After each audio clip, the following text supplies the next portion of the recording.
du président de la CEDA de Dakar et du secrétaire général adjoint de la Sénat. Nous sommes venus, comme nous avons l'habitude de le faire, à chaque consultation électorale, visiter les différents bureaux de vote implantés sur l'ensemble du territoire de Dakar. Nous avons commencé par Grand Yoff, nous avons visité le centre de vote où vote généralement l'ancien Premier ministre. Et nous avons visité aujourd'hui le centre de vote de Grand Yoff, où a l'habitude de voter le maire de Dakar. C'est des visites symboliques, ça n'a pas véritablement de signification particulière, mais c'était juste pour mesurer le degré de participation des Sénégalais.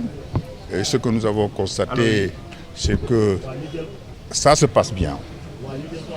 Les bureaux de vote qu'on a visités, nous avons constaté ici un plus grand espace, il faut bien le dire, et aussi bien dans le centre de vote que dans les bureaux de vote où le matériel est placé dans des conditions plus aérées que ce que nous avons visité tout à l'heure et ce que nous avons constaté. Nous avons constaté une cohabitation très paisible des deux courants.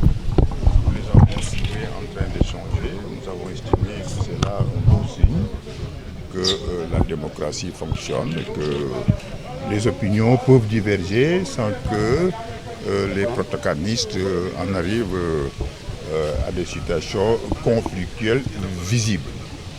Ici donc c'est la paix qui règne dans le centre de vote et dans les bureaux de vote où le vote se déroule normalement.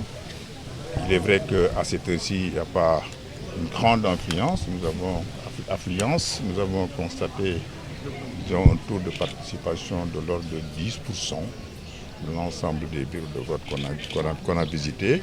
Mais comme il y a des files d'attente à la porte des bureaux de vote, on a l'impression que ça va se dérouler normalement, tranquillement, jusqu'à la fin de la journée. Et on peut espérer quand même une participation assez confortable.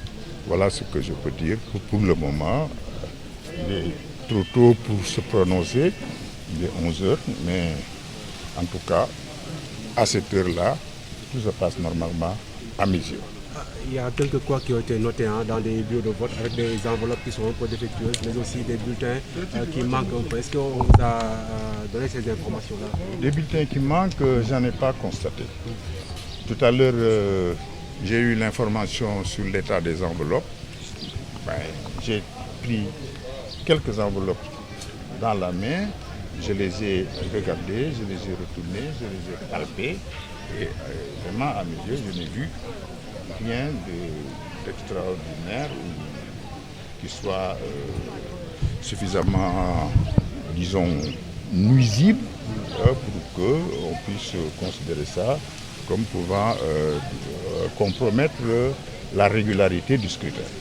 Vous avez entendu demander après les observateurs ici, il y en a? Les observateurs, justement, j'ai regardé autour de moi, je n'en ai pas vu. C'est quelque chose que je constate curieusement. Il est vrai que d'après les informations qui me sont parvenues, c'est hier qu'on les a accrédités. Peut-être qu'ils n'ont peut-être pas eu le temps de déployer les hommes qu'il faut dans les bureaux de vote. Bon, ils ne sont pas quand même suffisamment importants pour aller observer dans tous les bureaux de vote, mais les quelques bureaux de vote que j'ai visités avec ma délégation, j'ai constaté qu'il n'y avait pas d'observateurs. En temps réel, site d'information exclusive numéro 1, www.lerel.net. Un nouveau look de lerel.net, une valeur sûre du journalisme en ligne, 12 journalistes, des reporters sur le terrain, dont des anciens éléments, des renseignements généraux pour les investigations, des enquêtes fouillées, des reportages choc et une rubrique People riche en infos, sans oublier la web TV. Lerel.net, s'informer en temps réel.